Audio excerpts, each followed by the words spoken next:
What is going on, my people? Wealth Our Way Nation. We are in for a great show tonight. My name is Charles Tank Harris. I am the founder and chief visionary officer of the financial literacy platform Wealth Our Way, where our motto is wealth is not only for the wealthy. I welcome each and every one of you to episode 30 of the Financial Power Hour. Tonight, we are talking about the business of being in business. This is going to be a great show. It's not just going to be a great show because of the content, but it's going to be a great show because of my guests.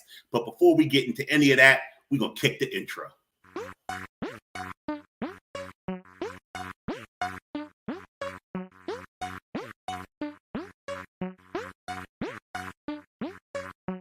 I grew up in West Philly and times was tough. Single mom, 4 kids, there was never enough. What's a youngin' to do? Join a gang or a crew or go to school, hit the books and find a mentor or two. God was on my side, Mom's was not with the games, so I studied extra hard, created a lane, read books by Warren Buffett and Benjamin Graham, spent time on Wall Street, and now I'm the man. But there's still much to do and plenty to say, so I present the Power Hour by Wealth Our Way. Enjoy the show.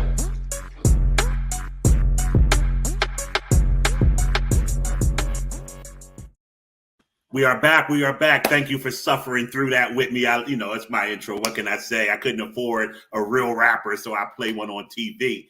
But, I have to say that of all of the power hours that I've done, I've tapped into my network of people who I love and who love me and who will take an hour out of their time on a Wednesday night to come help my audience learn things. And it just makes me reflect on how blessed I am to know the people that I know.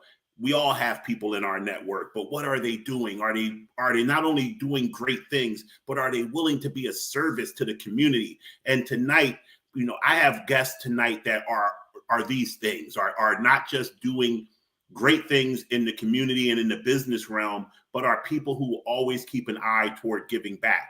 Before I bring them on and introduce them, though, I get a little out of order sometimes. I get excited. I got to practice the attitude of gratitude and say thank you to each and every one of you who are here with me as I stream live across the Wealth Our Way Facebook page and the Wealth Our Way Network YouTube page. If you have not subscribed to our social media, please do so at Wealth Our Way on Instagram, Wealth Our Way Network on YouTube, and Wealth Our Way on Facebook. And then, of course, there's the Wild Nation salute to the many members of Wealth Our Way Nation who can't be with us live here today, but will watch this program in its pre-recorded state.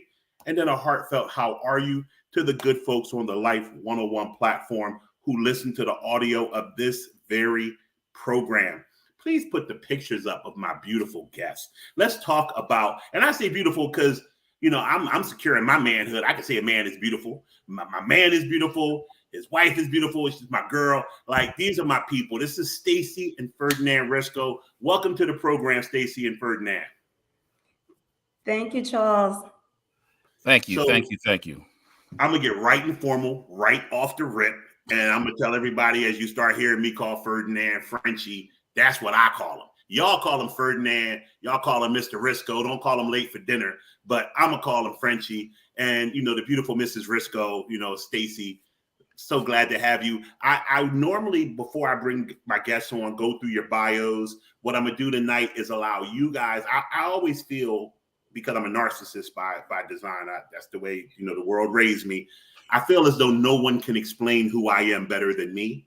So I always, even though I give a little bit of people's bios, I always like to let the guests explain who they are because I can't steal your thunder. So Stacy, why don't you tell the people about yourself, about Pink Patch Group, and about how you help entrepreneurs? Thank you for that. Thank you for having us. I hope I'm coming through. I seem a little sketchy on here, so I hope no one is catching me as it looks like I'm chewing on something. But I am Stacy Risco. I am the CEO of the Pink Patch Group. We are a business management consultancy firm. And a little bit about me and how I got started on this journey, right? So I'm a veteran. And one of the things that I love to do, as Charles mentioned, is give back, right? And so when starting my business, the first thing I thought about, hey, veterans are always in need of help, transitioning back out of the military into the real world. And what does that look like? And so helping with navigating that process led me to creating my business, the Pink Patch Group. But we took it a step forward because more people started saying, hey, can you help me as well? I'm not a veteran. And so, of course, that's how we kind of grew the Pink Patch Group into our specialty, which is helping small businesses navigate what we call the certification process. And we'll get into that a little bit more. But I have a love for people. I'm a social worker by trade. So it's always about giving back. And as I mentioned, being a veteran, if you ever seen an episode of MASH, that's exactly what my unit was responsible for. Helping people. And so, Charles, that's my niche. I love giving back. I love it. And having gone through part of the certification process with my spouse's company and other client companies, we're going to definitely get into that throughout the course of the program, because that is treacherous terrain to navigate. And it's God's work, what you're doing, helping people get through that process. Ferdinand Frenchy Risco, I would love to bring you out like Steve Harvey, bring out the kings of comedy, but I can't be one-sided. I'm just going to let you do your thing and tell the people about yourself, about Phoenix Enterprise Consulting, and why Ferdinand Risco is the business coach. Well, thank you. I appreciate it. And, I'm sure we'll talk about, how far back we go, which is why you get to call me Frenchie and reserved for the very special few. But we appreciate it. I am Ferdinand Risco, your business coach. And I'm also a veteran. I started my professional career as a former Army officer on active duty. Spent some time there moving food, fuel, and ammunition, served in lots of organizations, but ultimately had a parachuting accident and became a disabled veteran, got out of the Army, went on to corporate America, worked at places like Airborne Express before it became DHL, Pepsi. Then I went to Grand Central Terminal to work at Metro North Railroad in New York City, moving people. So my career has been throughout the supply chain. And no matter what you're moving either boxes, soda, or people. After I left Metro North, I came down to Atlanta to work for the 9th largest transit agency in the country. And then also had an opportunity to lead a transit agency, the largest in the Commonwealth of Kentucky. And so we did that for a while.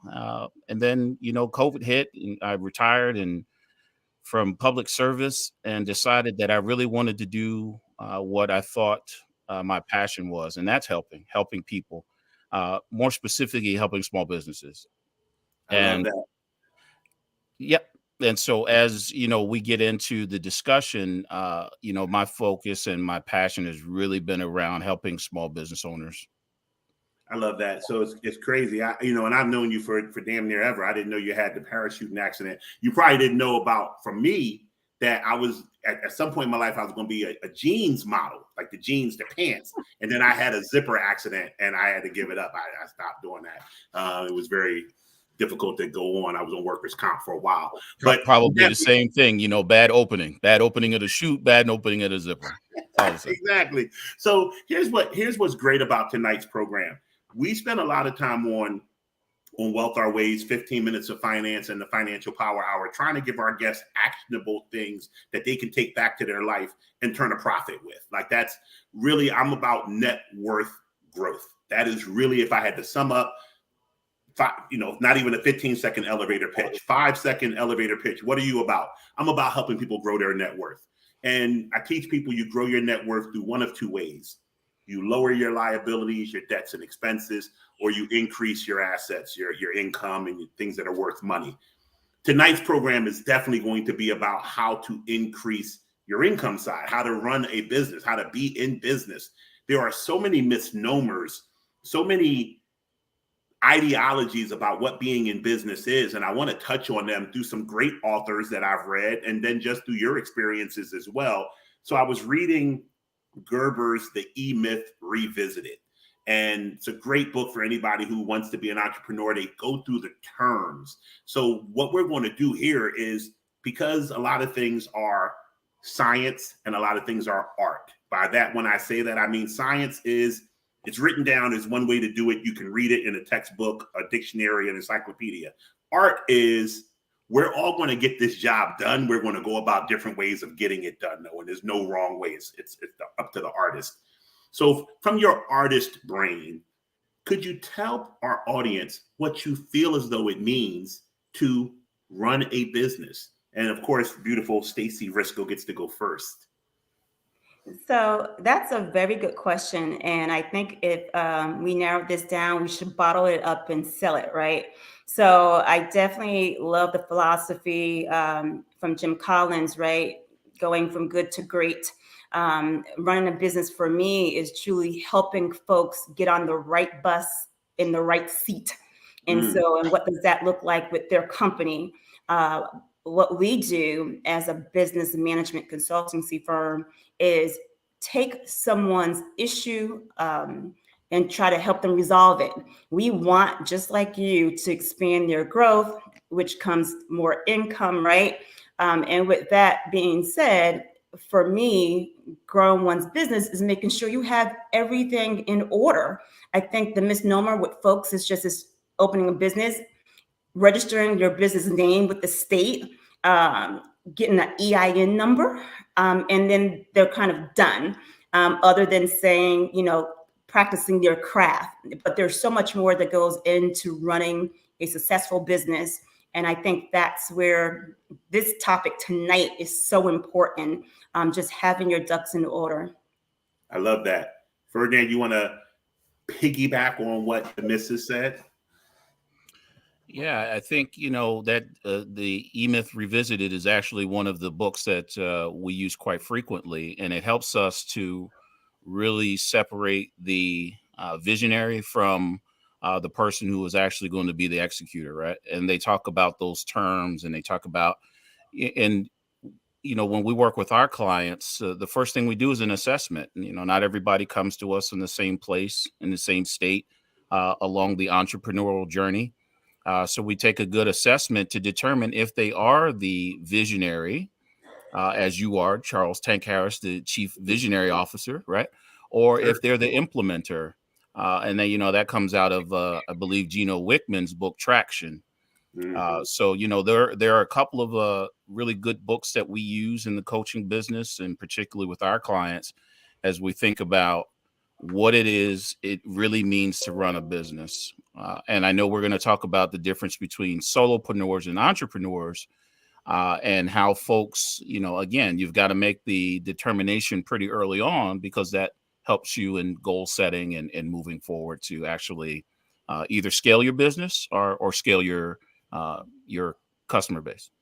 I love that. And, just for those people who don't know, I am the Chief Visionary Officer, as you see here on my title. And I got that title from Ferdinand Risco there. He said to me, he said, "What do you do?" And sometimes, most times, the best way to get the information out of you is that get asked the proper questions, which is why coaching is so important. Unfortunately, and you guys hear me say this all the time on the various media outlets that I come across, there's so many people out here trying to tell you how to do things that don't have the proper expertise to tell you how to do it. When you are a high type A, hard charging person like myself, there are very few people who I will take instruction from.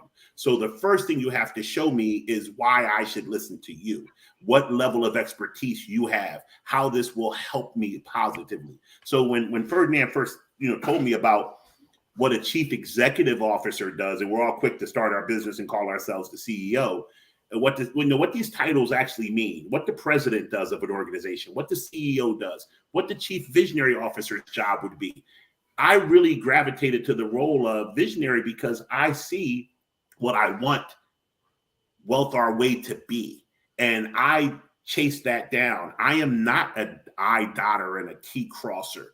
That has to come from somebody else in the organization. And you reference Gino Wickman's Traction. He talks similarly to Gerber's points about the best businesses always tend to be partnerships, like a marriage, where you have one person who is a taskmaster, the more serious of the two, and the other person is a wildcat, but they always are pushing the business further and out into growth because of their vision for the business. So I love that you touched on that. Let's pivot that right into that conversation about the difference between a solopreneur and an entrepreneur. And what I want to tee it up for you guys to say is, I think back to the E-Myth Revisited by Gerber, and he talks about the tactician versus the entrepreneur. So you're sitting at your desk. This is the American dream, right? You get out of college or you get out of high school, you get a job. You're at a company that already has a way of doing things. You come in as skilled labor, no matter whether it's literally being a laborer or a white collar worker. You come in as a person who's assigned to do a task that has been SOP, standard operating procedure, outlined for you to do. And while you're sitting there doing it, this light bulb goes over your head that you could do it better than how it's being done right here. Take it from there, Ferdinand, on what happens to people as Gerber says, you get the entrepreneurial seizure at that point. What happens right there? I'm pretty sure that's either chapter 2 or chapter 3. But you get the seizure, right? And you instantly you think I can do this on my own, and I can turn it into a business. And you know, the point of going from an idea to an opportunity is less than 10%. And so that's where we really spend a lot of time, you know, thinking through your idea. And I tell my folks, you know, I know you can do many things. I know you can do lots, but what is the one thing you want to bring to market? And so we hone in on those skills, you know, in the case of a tactician, and we figure out if that can be a viable business. If you're an accountant and you've got, you know, the secret sauce on moving, you know, things on one side of the ledger to the other, or, you know, debits to credits, then maybe you can be a solopreneur, or, you know, potentially grow that into entrepreneurship and open an accounting firm. But we spend lots of time after the entrepreneurial seizure, as he calls it, to really decide, you know, one, what your idea is, and then two, can we take that idea, really set some good goals and a good plan forward to either have you operate as a solopreneur or grow into an entrepreneurship.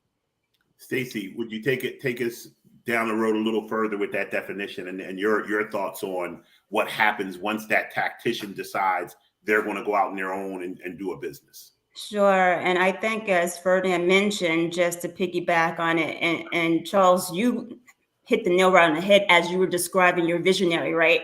So I think once you get that idea and to take it further, we all, believe it or not, start out as solopreneurs, right? Because we have this idea. I wanted to take it and use this example of being on a train track, right? We're all on the same track. And where we come to the crossroad is when we decide what we want to do with that business. And so as that's where that light bulb, that entrepreneur say, I have a vision. I want to grow my business. And this is what I need. I need a team. I need help. I need capital, versus that solopreneur who becomes really comfortable with just creating their business. They have almost a singular focus. Like, I'm happy knitting sweaters. I can do this on my own. I don't need any help. And that's where, for me, that practitioner and things kind of split. Just like you have this vision, you want to grow your business versus I'm comfortable over here. And I think in a lot of times, as Ferdinand mentioned, it's more with the entrepreneur sector about planning, right? We ask our clientele all the time, right? Do you have that business plan? Because that business plan is going to tell us more about where you want to go and how you're going to get there, right? Versus that solopreneur who was just like, I don't have a business plan. Why do I need a business plan? I don't foresee making this an enterprise. So I'm real comfortable. And I think that's the bottom line, right? An entrepreneur who's someone who's really ready to take a risk, to grow their business, to get out there, versus that one who's very comfortable doing what they do best. I love that. And one of the things I want to say, I think this is the perfect space in the program to say it. we live, the term is shaming. We live in a society where if we say anything that makes anybody feel bad, we get accused of shaming. So along that vein, I think there's a lot of entrepreneurial shaming going on the internet. Oh, you still working? You still got a job? What's wrong with you? You making somebody else rich? What's wrong with you? Let me remind everybody within the sound of my voice, Steph Curry is a W-2 employee and he make more than all of us. There's nothing wrong with having a job. There's nothing wrong with saying, hey, this is my lane. I had a great conversation with a homie / mentor, man, about 25 years ago now, right when I got in financials. No, it was a little further in. About 22 years ago in financial services, I was trying to decide whether I was going to leave the brokerage wirehouse structure. I was at UBS Payne Weber. Payne Weber had just got acquired by UBS Financial Services, and they hadn't dropped the Payne Weber name as of yet. I just went over there, had been there for a year. The preponderance of my clientele were professional athletes. Everything I did pretty much centered around professional athletes. And I started thinking, I need to leave this company and start my own company that works just for pro athletes, which we all know my history. I eventually did that. But while I was sitting there thinking it, I went to my man, Ted. Ted was up the street at Morgan Stanley Dean Witter, broker to the stars. This guy's practice is legendary in every magazine.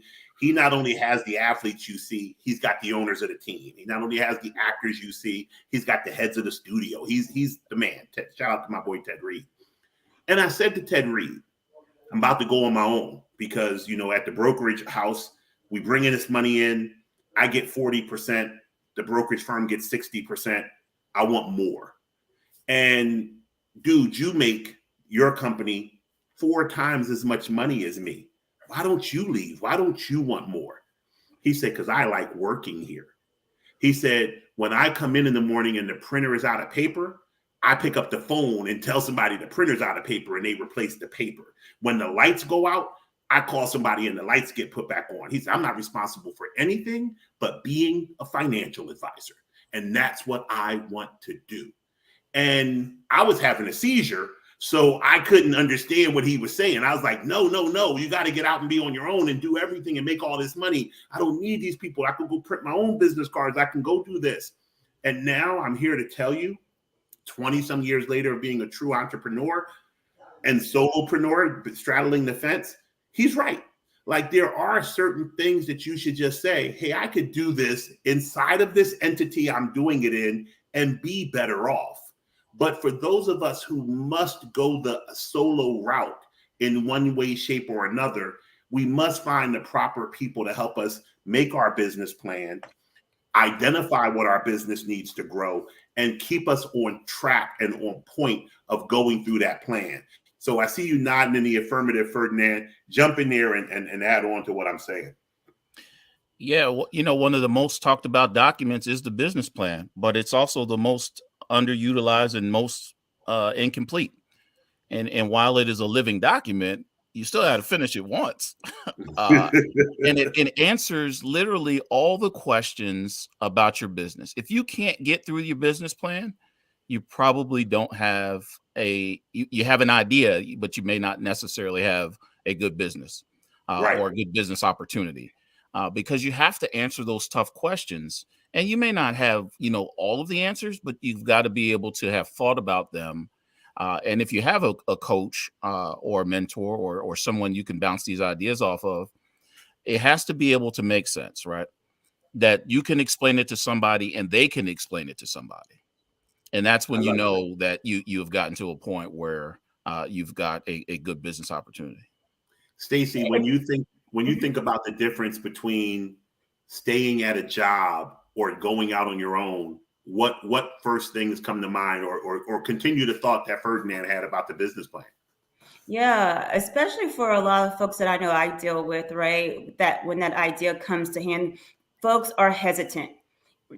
They work a job, it's something that they love, right? So we're not shaming that. And they're just afraid to take that leap of faith to say, if I leave, I know that I have this steady income. If I leave and get out on my own, what will happen if the funds don't come in? Because I think that's the first step. It's just being hesitant about doing so. And Ferdinand hit the nail right on the head. anyone starting their business who's been in business, having that business plan is an added benefit to your business. But what happens? We have tons of folks who are in business who operate without a business plan. And why? Again, it comes back down to financial, right? I often say if you're in business, just like you at home, you have a budget that you budget your checkbook. You should have your business budget. What does your budget read? Do you have a line item there for business development? It should be there. It is so important. It sounds really cliche-ish, but when you say it really, in order to make money, you have to spend some money. And so when we talk about business plan and why it's so important, I think that's one of the many assets that folks should spend their funds on, is getting that business plan completed. And then, Charles, I'm hoping when folks set their business up properly and have these documents that will help them grow, it'll be an easier leap of faith to leave their day job and jump into creating your dreams. Again, that's a little bit of the difference between that solopreneur and that entrepreneur. That solopreneur still, and there's plenty of us out there that still should or are working a day job, versus that entrepreneur who is all in, and that's what they do all day, every day. I'm going to say this one day, and I don't know when it's going to be. It may literally be the next Financial Power Hour. One day I'm going to have a little bell, like, Funk Master Flex drops the bomb on people and other people. I'm going to have a bell that I ring when somebody says something that I just think is so super dope. And you just did it. So when I get my bell, I want you to know that you like the LL of this thing. You're the reason I'm ringing bells, rocking the bells after this, because of what you just said. You touched on it when you said the financial budget. I was going to get into it later, but you forced me to talk about it now. The number one thing I see with my small business owner clients, so I'm not a business coach, so to speak. I'm a financial planner, but most of the people who I deal with are small business owners, and their finances come from their business. So I end up working inside of their business as well, trying to make it financially viable for them to have their personal finances right. And the number one thing I can say I see almost across the board over 90% of the time is fear. We all are governed by fear to a certain extent, but the fear of putting out money in various areas. We operate, and I'll hammer down even further and say in the African-American community especially, we normally have businesses that have no employees. And it's not because we don't need employees. It's not even because we don't want employees. But employees in most African-American entrepreneurs' minds are a liability. And they are. But that liability creates revenue. But it's, hey, they can sue me. Hey, they could do a job ad and put me at risk. Hey, every week I got to have their money. Like they're an obligation that a lot of entrepreneurs feel as though they can't afford to take on. Because as an entrepreneur, we talk about risk, right? We are comfortable. Most entrepreneurs are comfortable risking themselves. Most entrepreneurs, I use the term, I eat what I kill. If I didn't kill anything, I'm not going to eat. And I accept that. I can, as Charles Tank Harris, I can live with that. I can't live with, I got these 2 employees, and if I don't kill anything this week, they don't eat. So you almost err on the side of, well, I won't get 2 employees then. I can't jam them up. If somebody doesn't pay the receivable that I'm waiting on, I can go ahead and make my car payment late. I can't make little Janie's car note late, so I'm not going to get entrepreneurs. Talk to me about, in your coaching experience, how you get people through that. Yeah, that's the biggest one, right? That's the $64,000 session. And we find most of our clients come to us when they still have a side hustle, which is great. And so we coach you through taking your side hustle into being either a solopreneur or an entrepreneur.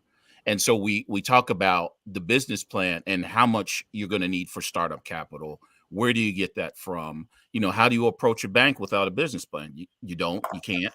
Where do you get your revenue from, your startup capital, all those kinds of things?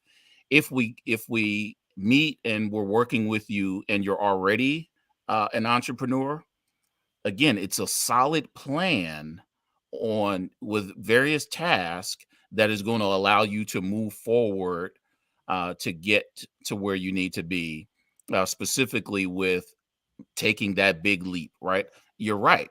The risk is, the risk from moving to solopreneur to entrepreneur, the risk is the jump and the growth, and making sure that you have either the revenue coming in, the potential for the revenue, and all of those things. So that's what we really work on to make sure that the client is comfortable with the plan and already in some cases executing. And so what we do in the coaching world is to save you money by not allowing you or helping you not to make costly mistakes, right? Mm. We take our experience and say, hey, if you write this business plan, you can get financing. If you do X, you can do Y. And we ask those tough questions. Have you considered, a line of credit, all of those things. And we bring resources to bear, folks like you, financial advisors or accountants and, certification experts, all of those things we bring to bear in our personal networks and our professional networks as coaches, to make sure that you have a good, safe space to land if you take the risk, take the leap, and it doesn't necessarily work out right away. I love that thought process. One of the things I'll say is, and I was thinking about this when Stacy was talking, when you're an entrepreneur, you do happen to have a heightened appetite for risk. Mhm. Just the very nature of deciding to go, quote unquote, out on your own. I remember my best friend, Trey Johnson, telling me one day, this is the funniest thing, because I actually, if anybody knows my story, I am sitting where I'm at today because of this fool. He was the dude that got me to leave my job at Ford Motor Credit and become a stockbroker at Smith Barney. And then, the rest is, as they say, history. So one day I'm sitting in his house, we talking, and he said to me, man, I couldn't do what you do. And I didn't know what he was going for. I was like, nah, dog, you smart. Like, I know you don't like math and everything, but you could do what I do. He said, no, I'm not talking about actually being able to do what you do. I couldn't not know how much money I'm making next year. And I was like, what? He said, man, you an entrepreneur. You don't know if you're going to get any commissions. You don't know if you're going to get this. You got kids. You got a wife. Like, how do you live like that? And I was like, fool, I'm doing this because of you. Like, let's start there. Let's start there. But more importantly, let's go answer your question. I said, really, it's a mindset and an ideology, because I completely disagree with what you're saying. Not to be difficult, but just because I see it completely different. You see a paycheck as a floor. You see a paycheck as something you're guaranteed to get, and no matter what happens this week, you're going to at least get that. You see it as a safety net. I look at a paycheck and I see a ceiling. I see that no matter what I come to work and do, I'm only going to make this. And I noticed that at my very first job out of college, when I worked at Ford Motor Credit Company with a college degree, I might actually add, I was a bill collector. I was calling people, collecting car notes with a fresh college degree.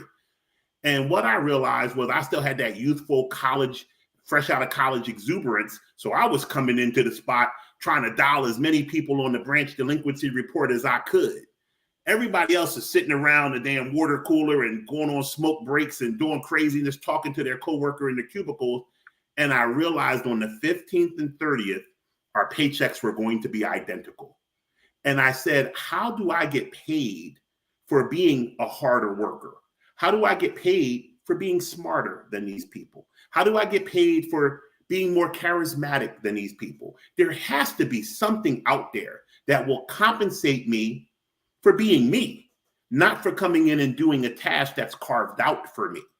And that immediately attracted me to what eventually became 100% entrepreneurial. But even at the brokerage firm level, they say you're in business for yourself, but not by yourself when you work at these firms. But it's really an entrepreneurial type of job when you're a stockbroker or an insurance agent or whatever. So I told him right then, if I decided I wanted a Bentley next year, and I used to want a Bentley, I don't anymore, but if I decided I wanted a Bentley, I can literally look up online and see that the Bentley I want is $200,000. And then I could say, I made $470,000 last year doing A, B, and C. What percentage more do I have to do to get a $200,000 Bentley as well? Oh, 40 more percent. Well, I got to make 40% more phone calls, 40% more appointments, 40. I know there is a tangible formula to get me what I want. When I worked at Ford Credit, there was just not going to be a Bentley because I knew my ceiling was going with me. And that's what I think the difference between an entrepreneur and someone who doesn't have the appetite for being an entrepreneur, and it's no diss or insult, it's just you have to recognize that about yourself. Because if you're looking for safety, security, and predictability, this is not the walk for you. Yeah, and having done both, right? You know, working in the government sector specifically, it doesn't get any more secure than that, right? And so, you know, every Wednesday, you knew it was going to say the same thing unless you got promoted, right? And so then you get into this grind about I'm going to be the supervisor, then I'm going to be the manager, then I'm going to be the director, then I'm going to be the CEO or COO or whatever, right? And so that's the only way to make more money is to get promoted faster.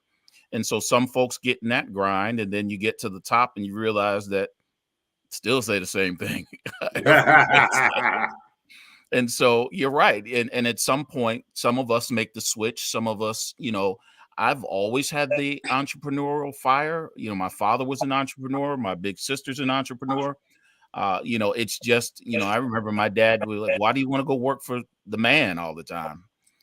And so, eventually I let the fire burn, and, I felt like it was time to make the leap. I felt good about it. And I could do that and help people too. Man, that's great. I love it. Stacey, we lost you to the Ethernet, to the multiverse for a minute, but we were just talking about how as entrepreneurs, we have to be comfortable with taking a risk and knowing that our next dollar may not be promised. But can you talk a little bit about let's positively paint nicely with the entrepreneurs. Talk to me about the joy that you feel as a consultant and the joy you see in your clients' faces when you help them get on the right path. Oh, that's a really good question, right? And I think that is what drives me daily to get up to do what I need to do for clients. Because I think when I get them, the entry point is right, that desire to grow their business. And a lot of the stories are the same, where it's just like, Stacey, I'm holding on by a thread. I really need to get to my next contract. And so getting them to that point through the certification process, right? So that's all about vetting a business to ensure that they are who they say they are, whether they are a minority, a woman, or a veteran, or a small business, and to see if they can do what they say they can do. And so getting them through that process and then have them call me back to say that contract that I went after, I secured, and I'm so grateful. It brings me a lot of joy. I love hearing the success stories from those who are in the logistics business, starting out with one truck, and then, we pick back up the following year to do what's called the renewal of their certification, to only find out that they grew their fleet from 1 to now 15 vehicles. Wow. And so I love hearing those type of stories and getting those companies in position to not only have a seat at the table, but to become the table. And so I love it. Love it, love it, love it. So with that being said, I want to talk specifically about the Pink Patch Group's methodology, like how you find a client, how you cultivate the relationship with the client, and what ultimately you assist your clients with that makes them more profitable. Thank you for that question. So how we find our clients, right? How do they get to us? We've been so blessed. We get a lot of our clients through referrals. Prior to the pandemic, we were out there being an entrepreneur, hitting the pavement, conducting workshops. People don't know what they don't know. We get a lot of questions about what is a certification and why do I need it? Especially, let's take the minority certification. When folks hear MBE, which stands for the Minority Business Enterprise Certification. And folks will say, Stacy, you can see that I'm a minority. Why do I need this certification? Well, one, it's not me that you have to kind of prove that to. It's about the corporations that you want to work with. These folks want to make sure that you're vetted. Again, if you're really running your day-to-day operations, and ownership lies with you. And so our clientele mostly come from referrals. We've been fortunate enough to partner with some major Fortune 500 companies. Those companies have these suppliers in their pool, and in order to continue to do business with them, they've been pushing them to us by saying, Stacy, we need to have these folks certified so that we can then report that we've spent so many millions and some billions, and that's with a B, dollars in certain communities, again, whether it's minority or with women or with veterans, and how we as the Pink Patch Group help folks. Again, Ferdinand hit the nail on the head. It starts with an assessment because it's not for everyone, right? So we put them through an assessment phase. We check to see, hey, is there a possibility that you can get this certification? And from that point on, we provide white glove service. We send out what's called our intake checklist. That's pretty much the work that the client has to do, is to collect some documents that, again, they should have. It's good practice to have these documents, whether it's for a certification or for your business plan or a business loan. So some generic forms, taxes. You'll be surprised, not all folks file their taxes. And I'm like, you can't, run a business successfully if you're not filing your taxes. So down to birth certificate and things of that nature. So we help them navigate the checklist. Once that checklist is complete, they get to sit back and relax. We take over from that point on, from creating their online portal to uploading these documents, ensuring that the documents are correct. We answer questions that come back and forth from the agency that we're trying to get our certification with. And once that desk review is completed of documents, we help them navigate what's called the site visit, where that client is interviewed by the certifying agency. And then it's with hopes, Charles, that we are then sending them roughly about 90 days later, an email to say congratulations that they've been certified. And that's where the real work takes place. They take that certification and it's like, now what?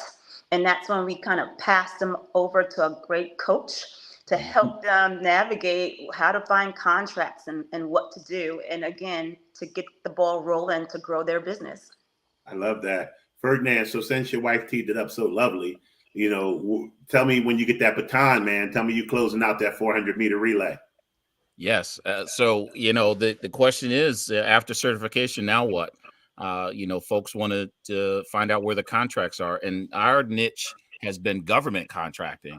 Having been, a former government agency CEO and having been the disadvantaged business liaison officer for a very large, small and disadvantaged business enterprise program, we have that expertise to know exactly what the certifying agencies are looking for, as well as the customer agencies, who's buying what and what they're looking for when you submit a proposal.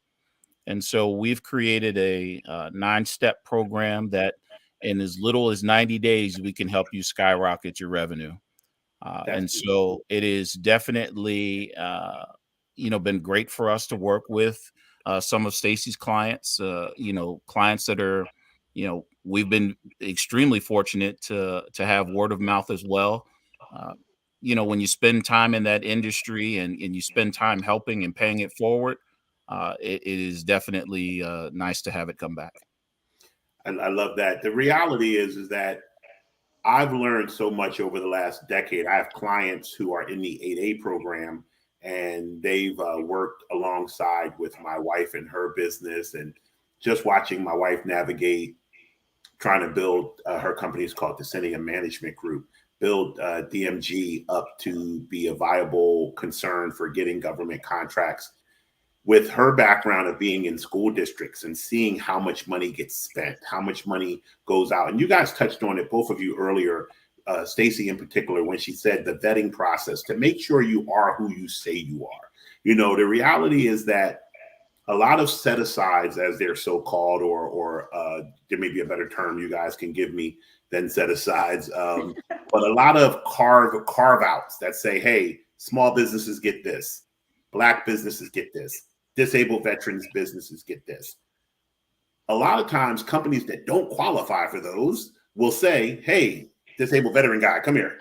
I need you to go to this meeting tomorrow at 3:00. Say you're gonna be the man, and I'll do all the work, cut you a check.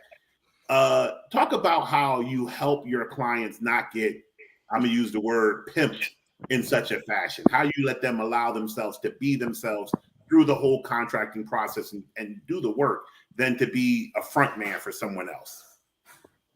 Yes, I'll start with that, right? So I think part of my assessment phase, and that's part of it, right? To see if you are going to be a pass-through company, as we call it, right? So you're the face, but there's someone else pulling the strings. And when that comes across my desk, that's where things stop, right? Because I want folks to understand what's happening and why these programs are in place, right? The big boys have enough, and I think it's all about spreading the wealth. And so I often just caution folks to say, this is the process, this is what they'll be looking for. And believe me when I say, some of these agencies will find it if it's other than you having at least 51% ownership. So again, whether minority, woman, veteran, or small business, 51% ownership, day-to-day control. It is more than just saying I'm the CEO and or president, but then you don't have any day-to-day operation or control of your business. You're not running your business, point blank. And so when those issues come up, we kind of try to resolve, or I kind of bow out and say, I'm not the firm for you, and there's a possibility that you won't get certified. Ferdinand? Yeah, if I could, you know, the certifying agencies are there to protect the demographic that their program represents, right? So minorities, why do I have to prove to you that I'm a minority? Simply because we want to protect the program for folks that aren't minorities who are using pass-through companies and the like, right? That's the sole purpose of why you go through this vetting process, that Stacy helps with. In terms of, the federal government, let's say, has a goal of 23% of their spend to small minority women and veteran-owned businesses. There are still bona fide set-asides for folks in the 8A program, which is a development program, not a certification, and veteran verified businesses. And so there are still some programs out there worth billions and billions of dollars. And the goal is to make sure that the folks that the programs are designed for are actually getting it. And so that's, we do the same. When we begin to work with you, we can tell you very clearly, you're going to have to do the work. Plain and simple. You've got to be able to do the work. So you can't tell me that you are a, let's say, a design engineer firm and you have no engineers on staff. Right. Oh yeah. Or you've been making cookies for 30 years. Right. What were you going to say, Stacy? No, I thought that was a really good point, because that's what we see, right? And I think for the bottom line is that we try to, that's funny, because one of the clients, she said she was an electrician, and I said, okay. And of course, when it was time to provide her license, like, she didn't have it, but her spouse did. And so what was happening is like, hey, honey, you get the certification so that we can say you're a woman-owned company, and I'll just do the work. That's not going to fly. So I think for the most part, it's just making sure we explain what these programs are about, and just try to deter folks that are trying to take advantage of it. And we're not naive. I'm sure there's a fraction of folks who get through. But we have some really great gatekeepers to protect these programs. I want to talk about just for a second before we bring Nancy's question up is the integrity that you guys aren't saying the word integrity. I'm saying the word integrity because let's be clear, audience. These are not the certifying agencies talking. These are two consultants who get paid to help you grow your business. One specifically in the certification realm, the other one in the coaching realm. So an unscrupulous cat would be like, I'm gonna help you get your certifications. Even though I know your husband doing all the work, I'm gonna help you do it because you're gonna pay me. But to hear the person say, I'm not even gonna let you go that far because it's a disservice to you, it's a disservice to the program, it's a disservice to my reputation. I just want to applaud you guys on that because I'm picking up on that if no one else is that you are turning away revenue, which is what we all are seeking. It's some money. And you're saying, yo, I'm not going to help you do this wrong. Yeah, I have a real close person to me who always say, all money is not good money. I think that was like Ferdinand L. Risco Jr. All money ain't good money. Nancy Hill has a question for you two experts. Is there a type of business that is in a very hot industry right now? Jeez, yeah. I have a couple, but IT is always hot. Project managers are hot. And believe it or not, logistics is still hot, but it's a lot of capital. Got to know what you're doing if you're going into the trucking industry. Got it. Ferdinand, do you see any industries that you would push somebody into right now?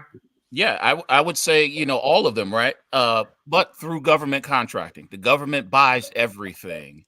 And they are looking, you know, and it sounds like a very shameless plug, I know.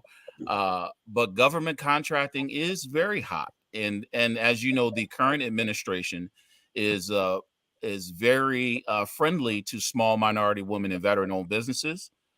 Now more than ever is a great opportunity. So if you're selling paper clips, sell them to the federal government. If you're doing landscaping, you know, do it at the state, local level. I mean, there are tons of opportunities in the government contracting space. And you don't have to do it all yourself, right? You don't have to be the prime contractor. One of the things that one of the steps in our program is building a team. It's okay to be a tier 2 or tier 3 provider of service, or a product as well. And so I would say, you know, whatever it is that you're doing, talk to someone and let's find you an avenue of approach to figure out how we can get you some increased revenue. I love that. I know. Go ahead, Stacey.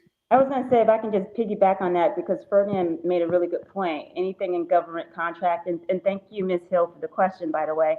Because these certifications and getting into these industries come in all different levels. So he mentioned even at the local level, you can sell to your city or county, and then there are corporations, and then there's the government. So thank you for bringing up that point. But the other piece to that too, right? Can you also be prepared if you're going to try to sell to the government? We have folks who can grow themselves out of business. If you are trying to answer an RFP and you know you only have 10 paper clips, but they're asking you for 1 million paper clips, you can't do it. It's okay to say no because one, you're going to set yourself up for failure. You're going to form a bad reputation, but there's always joint ventures and partnerships. So I just wanted to throw that out there. I was surely going to say, jump on a team and sell your 10 and let somebody else come up with the other 900,990. There it is. I would say this, when my wife was filling out paperwork, to your point about them, you know, really doing due diligence at the different certification levels and trying to find out if you are who you say you are, my wife, and I know it to be true because she's a workaholic and she does work these hours, but she was basically saying, yes, I have a full-time job and I run my business full-time. And they were telling her, we don't accept that. Like, you know, you can't, if you run your business full-time, you got to not have this job. And, you know, I know that's a rubber meets the road thing, going back to what we talked about the fear of not having income, because most small business owners are holding on to this vine as they're reaching for this vine. and the government wants to reward, or the certifying agencies want to reward the people who have let go of that vine and become true entrepreneurs. That's why these programs exist, to give them some help as they navigate their way through the jungle. And if you have an expert like Stacey Risco, she can teach you how to navigate that and get you certified. What are you going to jump in there and say, Yeah, Stacey? I was going to say, to a certain extent, right? So these folks know that to start a business takes a lot, and it draws right back down into that capital, right? That capital investment. You got to still keep the lights on while you're trying to build this business. But there are definitely ways that we can help and assist with that, depending on the program. So, right, 90%, it's a high number of entrepreneurs still have what we call a day job. It's about still just kind of massaging the response to these agencies, but still being true to the answer. I love it. So we are, hour goes fast when you're talking to good folks, and we are at the end of the Financial Power Hour. I want each of you guys to throw, because I know you guys are very learned people and very skilled people, throw as a closing line, but besides for telling the people where they can reach you at, throw a suggestion in the form of a book, a mentor, a program, a podcast, something that a viewer can take away from this episode and say, I'm going to follow up by listening to or reading this. Stacey? Well, there's so many, but I want to throw out there by reading a podcast, listening to a podcast by the business coach. Ferdinand Risco has some podcasts coming out, and I think it's valuable information. I love it. I love it. That's a supportive spouse right there. You got to love them. So I think, we touched on two that I think are critical in the business journey. The E-Myth Revisited, any in that series, as well as any in the Gino Wickman. I actually, full disclosure, I worked with him as a collaborator. He's got a collaborator program. He is looking to put 10 million entrepreneurs in business in the next 10 years. So The Entrepreneurial Leap is a great book and a good series, and we can work with you with that one, as well as the book Traction. And yes, we are working on a podcast. Super excited about that. It's called Round Two. So look for that coming to you real soon. I love it. I thank you guys. Like I said, my network is better than your network, people, because I can call the Riscos and say, hey, I need you on a Wednesday night. Come help your boy. And I rubbed the lamp and 2 genies came out. I thank you guys both so very, very much. I'm humbled, honored. My audience is privileged to have had you here sharing all of your information. I thank you so much. And with that being said, take us away.